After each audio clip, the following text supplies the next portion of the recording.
So it really seems like Donald Trump and J.D. Vance have lost their goddamn minds in ways that are freaking out even other Republicans.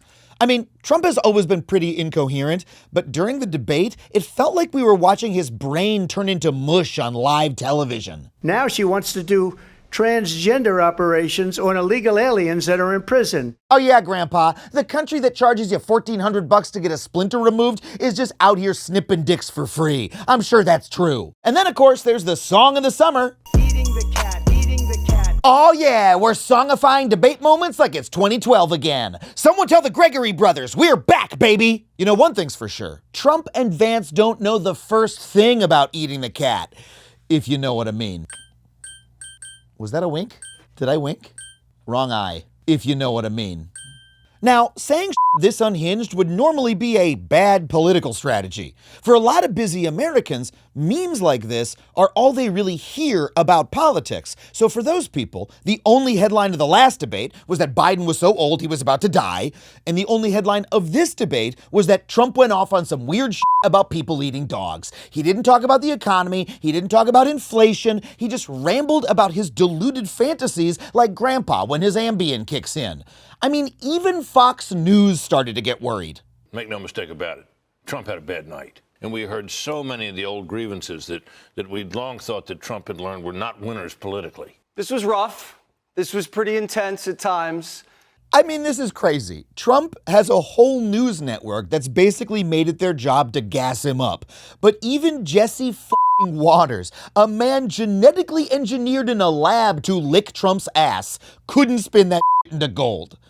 Now, let's be clear. The claim that Haitian migrants are eating the pets of people in Springfield, Ohio, is simply not true. There is no evidence of it happening whatsoever. But Trump and Vance's strategy is that when questioned, all they do is double down. So that is what they were forced to do. If someone calls your office and says they saw Bigfoot, that doesn't mean they saw Bigfoot. But nobody's calling my office and saying that they saw Bigfoot. What they're calling and saying is, we're seeing migrants kidnap our dogs and cats. Yeah, JD, but the point is that just like Bigfoot, migrants eating dogs and cats is not real. I mean, apparently, if you called this guy and told him you saw the flying spaghetti monster, he'd demand a congressional investigation.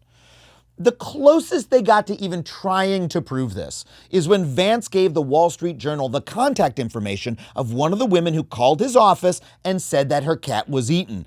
But when reporters investigated, they found out that the woman's cat was actually found safe in her own basement and that she had apologized to the neighbor she had falsely accused. Ooh, sorry for telling the news you ate Mr. Fluffy. Turns out he was just gobbling birds and banging tabbies under the porch. My bad. The local police in Springfield, the Republican mayor of Springfield, and the Republican governor of Ohio have all said that this is a lie. So, where did the lie come from, and why do Trump and Vance apparently believe it?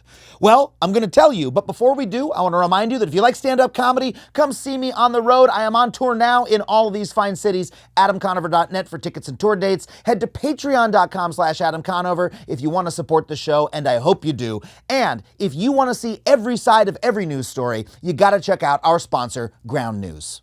Ground News is an app and website that pulls together related articles from all over the globe and provides context on each source. This way, you can think critically about the news you consume. Ground News combines ratings from 3 independent news monitoring organizations to rate each source based on the subjectivity of their printed language.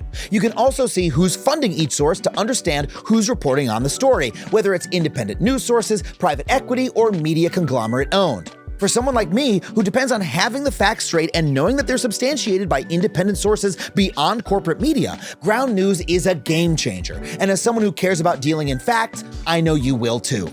So go to groundnews.com/factually and subscribe through that link for 40% off unlimited access. Once again, that's groundnews.com/factually. So Trump and Vance have been falsely saying that Haitian migrants are eating dogs and cats. Where did this idea even come from? Well, it all started with a screenshot of a Facebook post, which was paired with a random photo of a black man from a different town who was cleaning up geese who had been hit by a car. These posts went viral on the right-wing internet, and Trump and Vance are such chronically online engagement addicts, they jumped on the meme like a Reddit poster panning for gold. I mean, Vance literally told CNN that he did it for the upvotes. If I have to, But it wasn't just a meme, create stories so that the American media actually pays attention to the suffering of the American people, then that's what I'm going to do, Dan. You just said that this is a story that you created. You know, they could be talking about actual problems faced by real Americans, but instead, these dudes are posting Pepe memes for internet clout points. This is so brain dead as a political strategy that other Republicans have started begging them to stop. Lindsey Graham called Trump's debate performance a missed opportunity and a disaster. And even Ohio's Republican governor, who has endorsed Trump, is fed up. This is a piece of garbage that was simply not true. There's no evidence of this. These discussions about Haitians eating dogs and cats and other things needs to stop. And you know, he's saying that because this lie is causing real harm to his community. Since Trump and Vance have started on this Haitians eating pets bullshit, the entire city of Springfield has basically been Pizzagated. A swarm of right-wing influencers have descended upon the city like a plague of content-hungry locusts.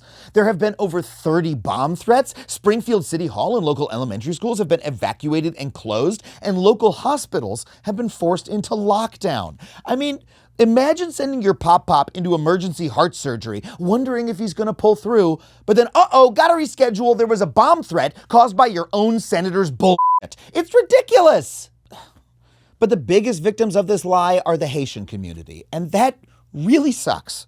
This man, too frightened to show his face or use his name, says coworkers at his construction job have repeatedly asked him if he eats cats. Some of them are talking about leaving Springfield. Some of them are scared for their life. Do you want to know the truth about why so many Haitians have moved to Springfield? It's because they were invited there. Since 2011, Haitians have had temporary protected status in the United States, which is something the government sometimes gives to citizens of countries whose economies or political situations are unstable. In other words, they're here legally. So why have so many of them moved to Springfield? Well, Springfield's government and Chamber of Commerce spent years trying to lure new businesses to the town to boost the local economy. And it worked. Many businesses came, but that caused a dire labor shortage. There literally were not enough people in Springfield to do all the work required. So when word spread that there was work in Springfield, these recent legal immigrants to America moved to Springfield for work. The businesses were grateful to have them, and even the Republican governor will tell you that they are boosting the local economy. These Haitians came in to work for these companies. What the companies tell us is that they are very good workers. They're very happy to have them there. And frankly, that's helped the economy. I mean, hell, these are such good, God-fearing folk, they're even helping the local churches with their attendance problem. For years, we've lost people, but you hope somebody else will come and take their place. That hasn't happened here. Until now. Because there are folks from Haiti who are coming to church. What's happening in Springfield isn't an invasion. It's literally the American dream. But you know, as long as that dream has been around, there have been those in this country who want to turn it into a nightmare. New people who look different come to town, and the old white people don't like it. So what do? They create stories. In fact, the lie that immigrants are eating pets has literally been used to slander immigrants to this country for over 200 years. This is old shit. There is nothing new about it. It is just old ass, boring ass, good old fashioned American racism. You know, there are still people out there who think Trump is some kind of 4D chess playing political genius, but he's not. He's a chronically online loser who's just been smashing the racism button over and over again ever since he descended down that gold escalator to say that Mexicans were rapists. It is too dumb to even call it a strategy. But that doesn't mean it's not real. He means that IRL. When he was president, he banned Muslims from entering the country and he imprisoned thousands of immigrant children. And if he wins this year, he's explicitly promised mass deportation. We'll have 18 million people, in my opinion, in a country that shouldn't be here. It'll be the largest deportation in the history of our country. So I just want us to think about what that entails for a second, to deport that many people. I mean, there's no database of undocumented people in this country, so the first thing Trump would have to do would be to build a system of unprecedented mass surveillance and policing. We're talking cops stopping you to ask you for your citizenship papers all over the place just because you look like an immigrant. And even if you legally immigrated, you won't be safe because Vance has explicitly said that there's no difference. And once you've rounded up 20 million people, which, by the way, is almost 2 Ohio's worth of human beings, more than 5% of the current U.S. population, what do you do with them? Well, you can only deport them if other countries agree to take them, which they won't. So instead, you'd have to build jails to keep them in. Jails that you'd build so quickly, they'd really be more like camps. Do you see what I'm getting at? I mean, look, this is racism of a variety that is extremely old and extremely dumb, but there have been times in history when it has worked and it has hurt and killed a lot of people. I mean, remember, the Nazis didn't stage a coup. They weaponized racism to win an election.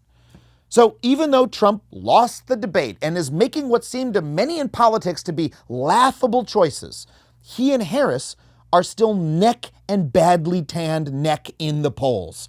The dude could very much still win. And yeah, that's partially because we have an electoral college system that prioritizes the votes of white rural Americans and because of increased efforts to stop people of color from voting. But you know what?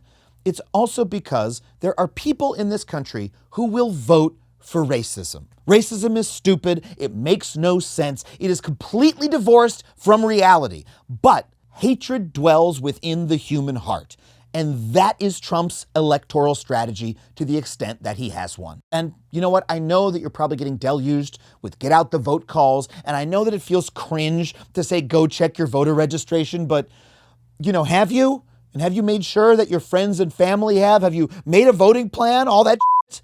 Because I know that we all want to tune out this election, that we're exhausted by the bull.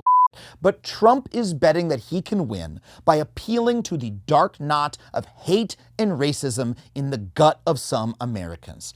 And he proved in 2016 that that strategy can win, but only if we let it.